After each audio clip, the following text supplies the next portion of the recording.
ಆರ್ಸಿಬಿಗೆ ದೊಡ್ಡ ತಲೆನೋವೇ ಈ ಹೋಲ್ಡರ್. ಶುಭ್ಮನ್ ಗಿಲ್ ಈ ಪಂದ್ಯದಲ್ಲಿ ಮತ್ತೆ ಸೆಂಚುರಿ ಹೊಡೆಯೋ ಚಾನ್ಸಸ್ ಏನಾದರೂ ಇದೆಯಾ? ಕೊಹ್ಲಿ ಈ ಪಂದ್ಯದಲ್ಲಿ ಪಕ್ಕಾ ಹೊಡಿತಾರೆ. ಈ ಎಲ್ಲ ವಿಚಾರಗಳನ್ನು ನೀಟಾಗಿ ಎಕ್ಸ್ಪ್ಲೈನ್ ಮಾಡ್ತೀನಿ, ವಿಡಿಯೋ ಕೊನೆವರೆಗೂ ನೋಡಿ. GT ಕೊನೆಯ ಪಂದ್ಯ ಗೆದ್ದು 2ನೇ ಸ್ಥಾನ ಪಡ್ಕೊಂಡ್ರೆ RCB ಕೊನೆಯ ಪಂದ್ಯ ಸೋತು 1ನೇ ಸ್ಥಾನ ಪಡ್ಕೊಂಡಿದೆ.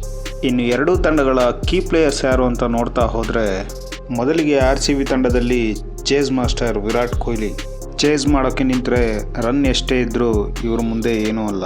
ಹಾಗೆ ಫಿಲಿಪ್ ಸಾಲ್ಟ್, ದೇವದತ್ ಪಡಿಕ್ಕಲ್, ರಜತ್ ಪಾಟಿದಾರ್ ಹಾಗೂ ಟೀಮ್ ಡೇವಿಡ್ ಕೂಡ ತುಂಬ ಚೆನ್ನಾಗಿ ಪರ್ಫಾರ್ಮೆನ್ಸ್ ಮಾಡ್ತಾ ಇದ್ದಾರೆ.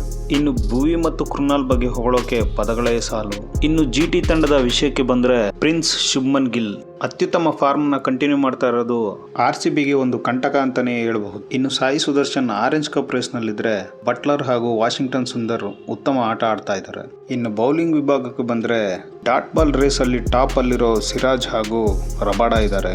ಇನ್ನು ಸ್ಪಿನ್ ವಿಭಾಗದ ಭದ್ರಕೋಟೆಯಾಗಿ ರಶೀದ್ ಖಾನ್ ಇದ್ದಾರೆ. ಈ ವ್ಯಕ್ತಿನ ಮರ್ತಿದ್ದೆ ಅನ್ಕೊಂಡಿದ್ರಾ? ಅಯ್ಯೋ, ಚಾನ್ಸೇ ಇಲ್ಲ. ಪಂದ್ಯ ಯಾವ ಹಂತದಲ್ಲಿದ್ದರೂ ಪಲ್ಟಾಯಿಸುವಂಥ ಏಕೈಕ ಆಲ್ರೌಂಡರ್.